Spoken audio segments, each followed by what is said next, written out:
welcome to Busted Speakers. I'm Ed. I'm Alex. And I'm Cam.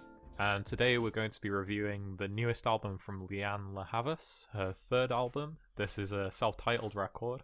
I don't really know a whole lot about Lianne La Havas, I'm going to say it straight up. I remember seeing the album cover for her previous album to this one, which I believe is when she, you could describe it as a breakout record in a sense.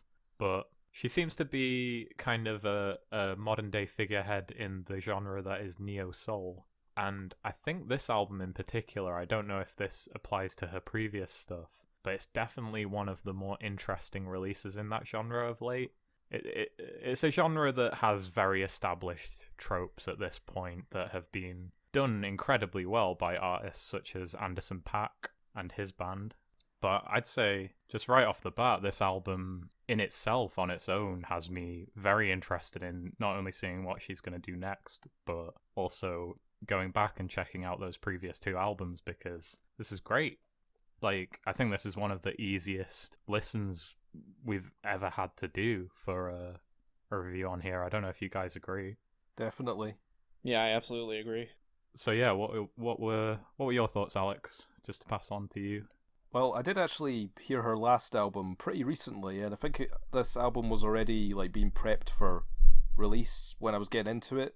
Their last album, Blood, I think actually recommended by Cam. Actually, is that right? Yeah, I've had that one for a couple years. I just found it at a Goodwill and thought, hey, this looks interesting. Seems like an artist to keep my eye on, and I haven't heard it in a while.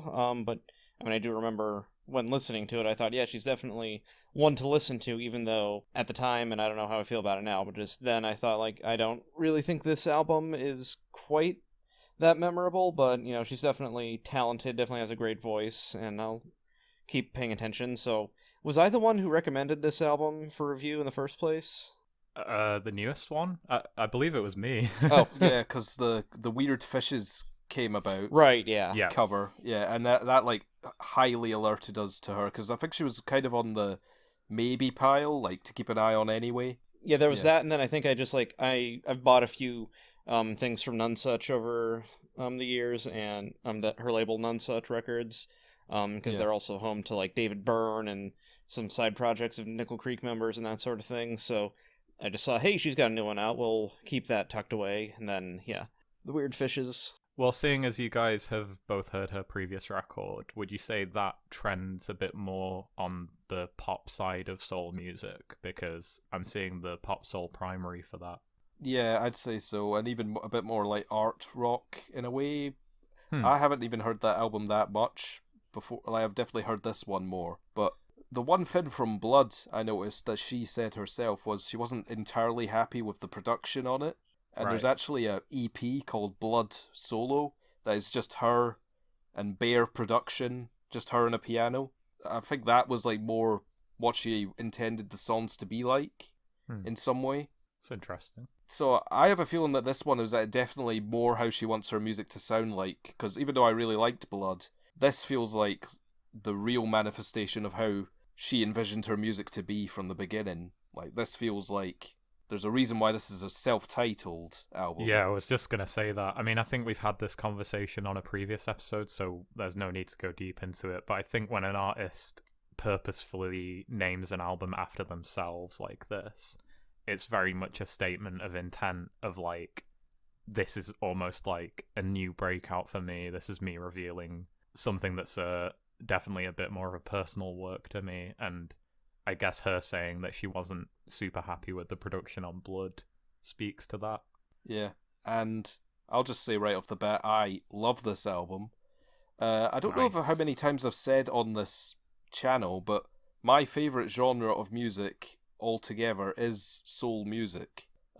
Soul music, R&B, funk music, reggae, any sort of cross point of any of those genres, particularly obviously stemming from the 70s, and a little bit late 60s, early 80s, I'm there. And obviously, when it comes to soul music, modern day soul music, neo-soul is the genre to go to, obviously, as well as alt R&B things, but there's a clear difference between neo-soul and classic 70s soul. It is a different thing. Definitely. But yeah. This album, I feel can stack up with all of the 70s soul greats to me. There's something about this one that like feels as cohesive, as well put together, and crucially, as well sung as a lot of those great ones. Like the singing on this album is extraordinary. It's amazing. Some of the best singing that I've heard all year, definitely. Crisp production. We'll go more into it, but just as a little opening statement, I love this album, and when I really look at what I look for in music, this definitely comes with it in spades. Thoughts, Cam? I pretty much agree with Alex, what he said. I do love like the sound of classic soul. I'm probably not as big into it as Alex is, but I want to be. And yeah, just everything about this album is, like he said, everything that I tend to look for in great music. I absolutely love her voice. The production is fantastic. The songs all feel, very personal and meaningful. And, it's just, there's all kinds of great details in the, in the mixing and in the instrumentation, the arrangements. I really have no problems with this album. Yeah, not to sound like a collective broken record amongst the three of us, but yeah, the vocals here are undeniable, I honestly think. I mean, even if they're not the type of vocals for you, it's pretty much not a disagreeable statement to say that they're technically extremely good. Yeah. And, the mixing on here does not do a disservice to that in the slightest. Because, you can always have a great vocal kind of muddied up by a bad mix. The mix here is crystal clear, but it's got texture to it. She has, like, what feels like a very dedicated and passionate backing band across this entire album, even on the tracks that are a bit more instrumentally minimal.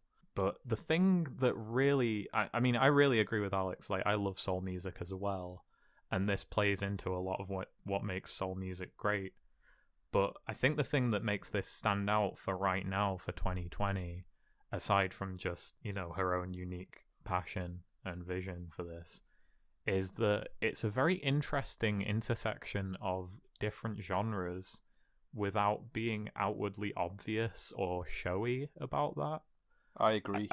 I think in essence it's absolutely a neo-soul album with aspects of R&B music kind of put in there. But then there's also folk influences as well, among a number of other interesting compositional and instrumental choices. And they give this album a very unique, if somewhat understated edge, which I just fell in love with immediately. It breathes a lot of life into a genre that's, like I said before, it's quite well established in a way, if you get what I mean. It never feels like it's showing off in doing so, though. It's a very easy to comprehend and digest album, despite having some unusual influences for the genre. It achieves this by balancing these more unusual influences with just a undeniably great execution of the qualities of neo soul that we love. So yeah, I also really, really liked this. In fact, I could even see people having problems with how clean it is, but it's just too fucking good. I don't think they can as well. Like, we talk about albums having a lo-fi production. I could almost call this hi-fi production, if anything is going to be. Because this is just such a high-quality production and mixing job. So, I'm glad, when reading about her own problems with the production on Blood, which may have been a mixing, like you said, Ed, that diminished her vocal talents somewhat, or just masked it a little bit. I'm glad that this just is produced so well. Yeah. I almost think some of this has, I don't know if you'll agree, but sort of a crisp production engineering of, a hip-hop record, but done for neo-soul. To Pimp a Butterfly-esque production. Man, that's crazy, because I was honestly going to mention T-Pab as well. I think Bittersweet in particular, the opening track, which I think is the best song here. Maybe Sour Flower gives it some competition there. But Bittersweet, definitely one of the better singles to have been released this year, and a great opening track. Yeah, the way the drums on that are compressed really reminded me of To Pimp a Butterfly, as well as the way the keys are mixed and everything. That is crazy that we just thought that both independently. Yeah. It feels very much like... because like you said, it's hi-fi in a way, but that often can make an album be at risk of sounding a bit plain, or sterile, yeah. Sterile, yeah, or just like homogenized or just overproduced in a sense. Absolutely not the case here. The production is great. It, like I said before, there is texture to it despite it being so high detail. And I think a big part of that is on the performances being so, blatantly passionate, especially the vocal performance. Like, when you think of all the instrumentals, you've got, usually on most songs, you've got killer bass track, really kind of minimal but really well played guitar, excellent drumming and percussion, and some nice keyboard licks. And usually this is consistent across the board. Yes, you get some more minimal folk tracks as well, but they're done in such a way that, like, emphasizes her voice, most importantly. Mm-hmm. It places her at the forefront of it, for sure. Yeah, and that is the perfect thing for a backing band or just a band to you normally do, especially for a soul singer. You definitely want them to be the focus.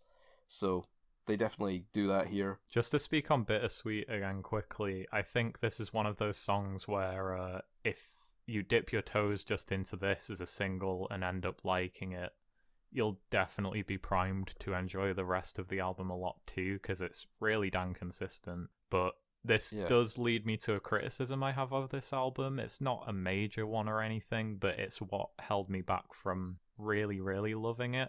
I think that maybe it's a bit too small scale and repetitive considering its ambitions. I think the way it melds those genres together is subtle in a good way, but it's also subtle in a sense of, like, it doesn't feel especially, like, out there or, like, as interesting as it could be if she pushed those influences further.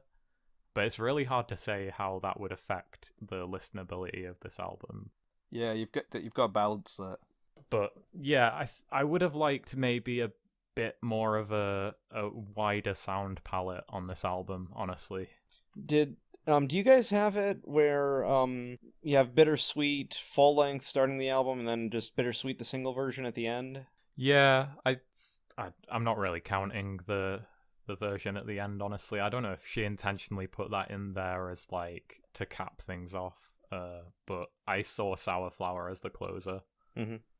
I bought the CD on day of release just because on off chance I was actually in a record store the day this came out, and I did listen to the album on Spotify, like, pretty much midnight release, and I really loved it, so I just picked it up.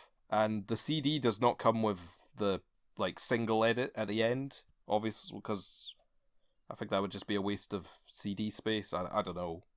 I don't know why Spotify has it that way. Yeah. It is, like, just a single edit that isn't even that much edited off, maybe 1 minute. Yeah, they're really weird about that lately, with bonus tracks being appended to the end of albums for no good reason. Yep, and also the interlude that is in between Paper Thin and Weird Fishes. On the CD release, that's just another minute added to Paper Thin. Oh. It isn't a separate track.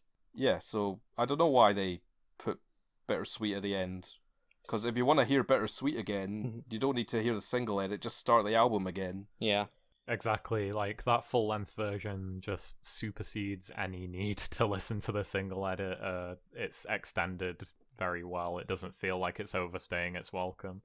Yeah, so I guess that's our consensus. Like, if it was meant to just, like, be a nice little button on the album, kind of wrapping things up, bring it full circle, then it probably should have been, like, added as just an interlude onto the physical releases. So for now, it's just a random Spotify bonus track. I mean, on vinyl back in the day, a lot of people would cut apart tracks. Like, they'd have part 1 of a song and then part 2. I guess the most famous example would be "Shine On You Crazy Diamond" on "Wish You Were Here," which is one song, but it is put into different parts. So if they had, like, a longer recording of Bittersweet, maybe they could have had, like, the ending of it at the end of the album, maybe. But Sour Flower is a great ending, so I don't think that'd work either. Yeah, Sour Flower to me feels like a great culmination of everything. It's a really good pick for the closer in that sense, because it has like elements of the more understated tracks like Courage and Paper Thin, which I definitely want to get into those tracks. But then it builds up to something as great as like Bittersweet to me. Before we go into any more specific tracks, could I quickly see if any of you guys spotted an overall theme I thought I spotted? I'm sure I didn't, but you're welcome to float it. I never do this. You guys know that. I never, like, it's usually, like, Cam or you who notice these things. I'm just like, yeah, some cool songs, guys. But the more I listened, and this is, a very obvious, now that I've noticed it, Finn, to me, I noticed that this is almost like a concept album lyrically in turning her own experiences with a relationship, starting and ending. It's like a chronological set of songs in this album. So you've got songs like Read My Mind, Green Papaya, and Can't Fight, which are very, romantic, lovelorn, definitely in love. And then the further on the album goes, the relationship's breaking down. And I feel like that is a conscious effort. And then you also just have a Radiohead cover in the middle. I mean, but that's something I noticed, and I don't know if it's like 100% chronological, track by track, and maybe putting Bittersweet at the end makes the album like go full circle. Yeah. I don't know. That's something I noticed just from hearing it like 7 times that I put down in my notes, and I was like, maybe, but maybe not. It's a fair point, though. I mean, I wouldn't say this goes into that sort of theme as blatantly as something like Tyler the Creator, Igor does. But No, and that's actually what I thought of a little bit, but it's definitely not on the same level as that.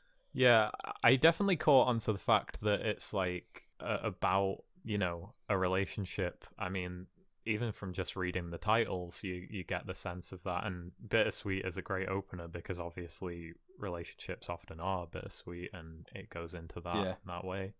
I didn't catch on to the sort of overarching aspect of that though that you've mentioned, and I'm definitely going to listen out it's just for like that.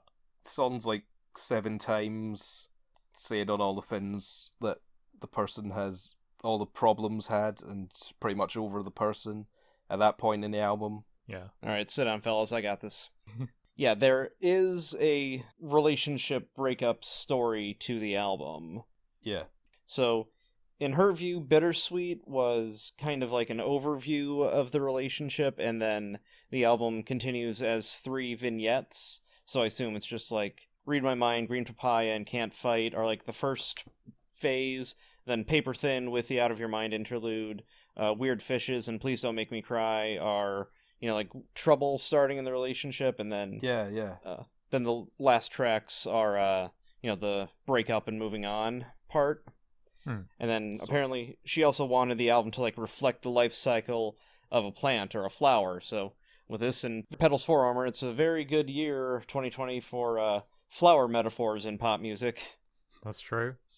So I kind of had the right idea, I guess. I definitely picked up on the first vignette of, like, these are definitely sequenced together, recounting a pretty full picture of romance, the Read My Mind, Green Papaya, and Can't Fight. So that's good that, like, I'm not going crazy. Mm-hmm. Yeah, obviously, though, like, the fact that I didn't catch on to any of this thematic stuff, like, as much as you guys did, is a testament to, the fact that you don't need to have a grasp on that stuff to enjoy these songs, because they are just Not really good songs in their own right, Yeah.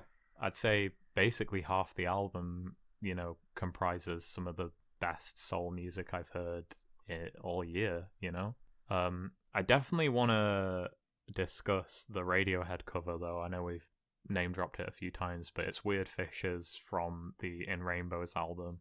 So you said that it's included as part of like one of those vignettes, Cam. How do you think Weird Fishes plays into the relationship aspect? Because it doesn't change any of the lyrics here. It's a straight up cover, and a brilliantly done one at that. So I haven't done like a full lyrical deep dive into it. I just discovered the, thematic connections and everything this morning. Mm-hmm. But to me, this song feels like it's like the tension between good parts of the relationship and just like waking up to the realization that it's not really working and there's trouble that you need to get out of. It's one of those songs, the Radiohead original, where like I I adore it. It's one of my favorite songs from the album, one of my favorite Radiohead songs, period. Oh yeah, same here. I've never really felt the need to understand it. It's just I get the gist of it and I feel it, and that's enough. Yeah. I couldn't tell you what the hell that song is about, man, but it's one of my favorite songs in general. You know? I feel like, she just like tapped into the core of it and was just able to adapt it to match the themes of this album, because apparently she's been performing this since like 2012 or 2013, and she's just now putting it on an album. So it's something that she's very intimately familiar with. There's like some really good live performances she's done of it at Glastonbury like a few years ago. Yeah. Well, you can definitely tell she spent years like developing her interpretation of it then, because it's I love, first of all, how it has that fake out drum intro. That's just funny. There's like definitely an element of levity to this album. It's not like a bogged down relationship album, if you get me. Yeah. It's a very fun album to listen to, and just very, outwardly appealing. But they drop the iconic guitar arpeggio progression from the original and replace it with just lush, slow-paced neo-soul. They begin with those fast-paced drum beats, but then immediately drop the tempo, and it's just great. Whether you're a Radiohead fan or not, I think this is a really appealing interpretation of that song. Yeah, it's a lot more airy and atmospheric and clearer than the Radiohead version. Like, I love Tom, obviously, one of my favourite vocalists, but it's hard to know the lyrics off by heart just from that if you're not like looking at a Genius list or just really listening out for them. Like, it's his performance of them, the emotional cadence of it in relation to Radiohead performing it, that really makes that song special. But here it's more straightforward. It's more straightforward, yep. Sinning's a lot more clearly pronounced than Tom's, which makes the lyrics crystal clear here. And I actually wrote down a cover album of hers with this sound would be good. I mean, I don't know if she could interpret other songs with this production this well. I don't know if this is like one-off, but maybe. Say the vocal breakdown bit in the middle, which goes to just her vocals, double-tracked, is excellent. And the way it explodes back in with the guitar parts, it's really effective, like jolt to the senses, that part. Yeah, this is just a really good reimagining of the song, and I think she definitely makes her own really good version of it here.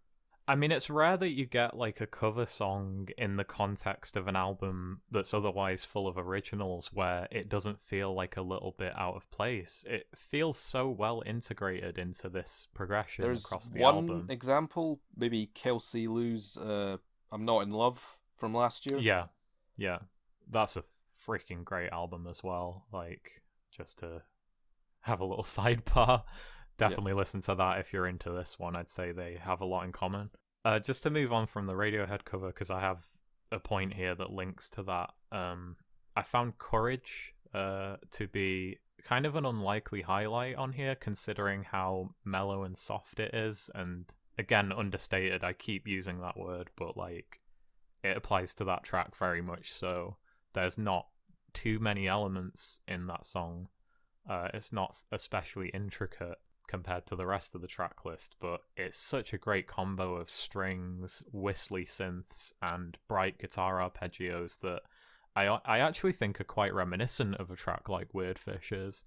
I feel like the Radiohead influence does extend a bit beyond her cover of that song on this album, and maybe that's why it's so well integrated. Maybe if the song didn't have those passionate vocals to glue it together, it'd merely be like a pleasant little instrumental, but this, speaking to the quality of her vocals, she really does carry it in a sense and makes it all come together just really nicely. Yeah, and there's also Green Papaya, which is also just another song that is just pretty much her vocals and a guitar and maybe a little bass, but that is just another example, like Courage, that is just carried by the strength of her vocals, and obviously in that one is one of the first vignettes of Love, so obviously she's more romantically impassioned on singing on that one, while in Courage she's more, I don't know, lovelorn maybe, more minimal, definitely more downplayed vocal.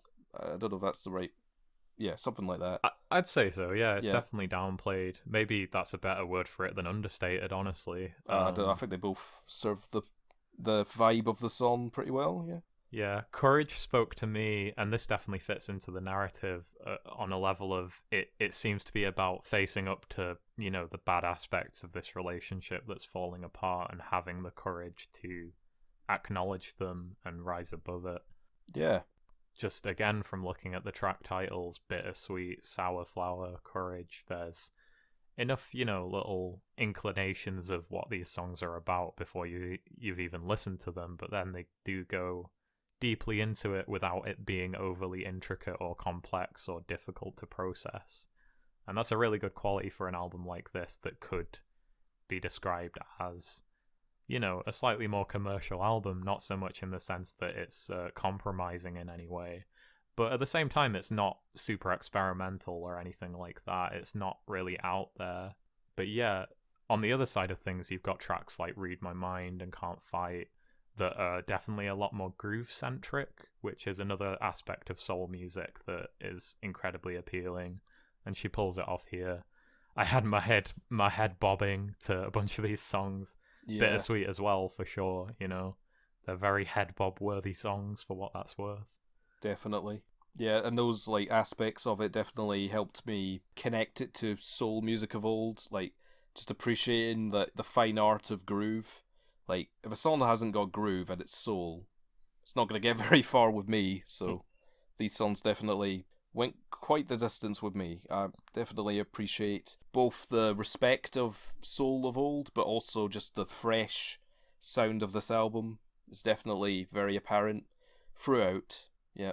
I think, again, it's a very light criticism of this album, but it is something that holds me back from it being one of the top tier releases of this year for me. But I think the softer tracks here, I sort of wish they would reach a bit further and have a bit more variety to them. Because I like them all. I don't think there's a single bad song here, but it's a case of, the sum of its parts maybe not being as substantial as it could be if it was more varied. Whereas the groovier tracks to me that we were just speaking on are all highlights, I'd say. I just think if those softer tracks reached out a bit more, this album would have a much greater sense of identity, like something like Igor that we mentioned. I know it's kind of an unfair comparison because they're quite different albums, but they both still fit into the genre of neo-soul, so... I guess, yeah. But I guess on her next album, she might do that for me, because I'd be foolish to say what we got here wasn't, really agreeable, listenable, enjoyable music. Like I said, there's nothing here that I'd describe as bad or even mediocre. If you're looking for more variety from her, Blood really might, fit that for you, Ed. Yeah. It just might not be as bowled over by the production, but I personally don't have a problem with the production on it. It's good. It's just maybe not what she envisioned. So maybe fourth album, somewhat a combination of both, could be something really special. I mean, this album has its own, vibe. It fits into a gene pool of neo soul that hasn't been, as fully explored as it could be. But I just don't feel like it's as fully explored as it could be on this album itself as well, because it's just a little too narrow a range of sounds for me. I was really excited by this when listening to the first 3 tracks, and then after that it does sort of continue to be very good, but you hear some of the same ideas repeated a lot across the album, and it just held it back for me a little bit. I just felt the need to express that opinion because, otherwise it's nothing but praise, really. These are all really solid tunes. Yeah, I don't know. Where you hear lack of variety, I think I hear just, consistency, just the kind of consistency that I would expect from a great album.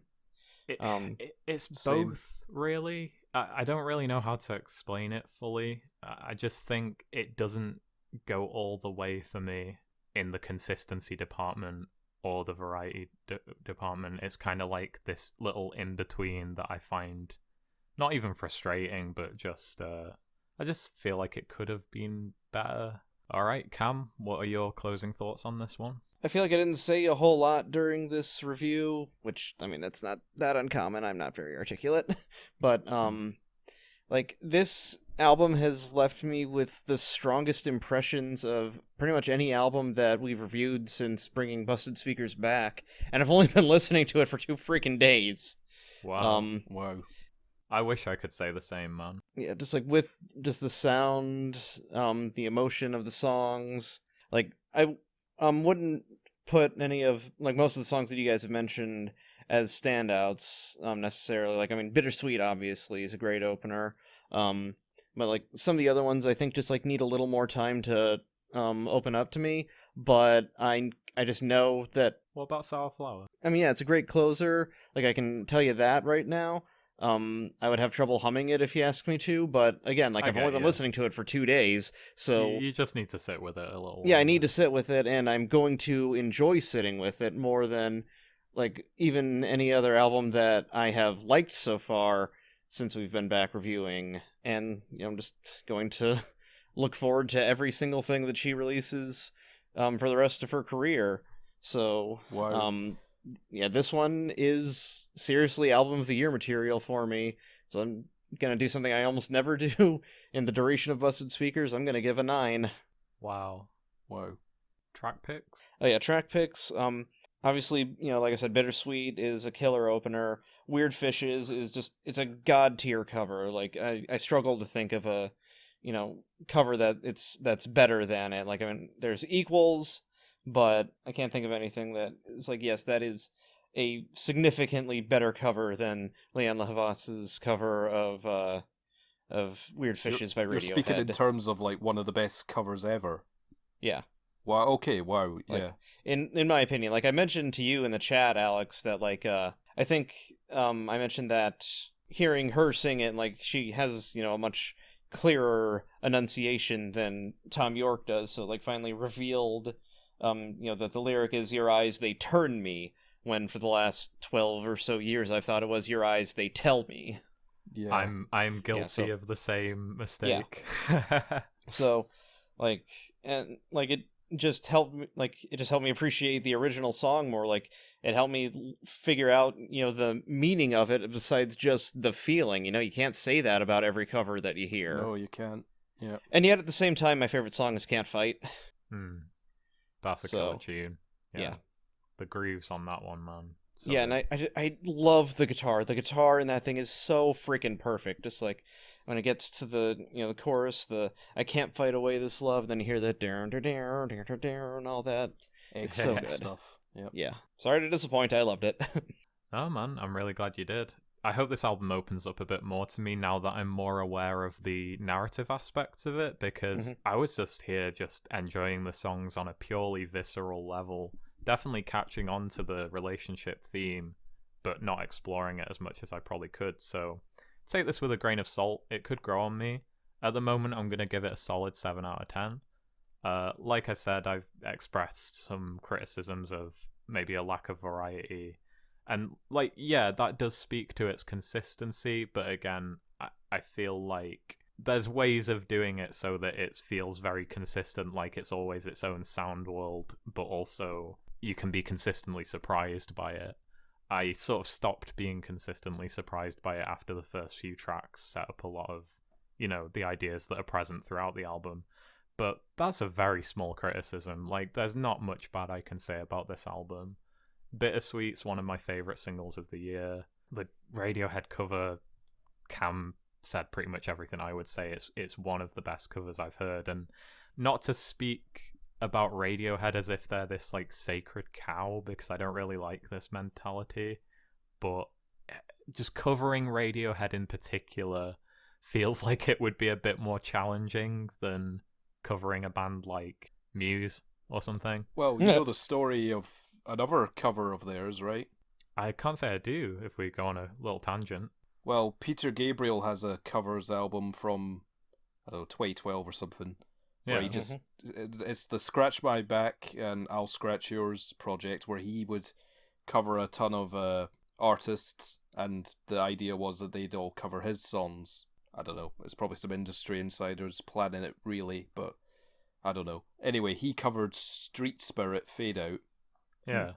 And apparently the cover was so, like, I don't know, bad to Radiohead, or just sapping the life out of the original, that they not only didn't cover Peter Gabriel song in Reciprocation, they also just are persona non gratis with him on some level.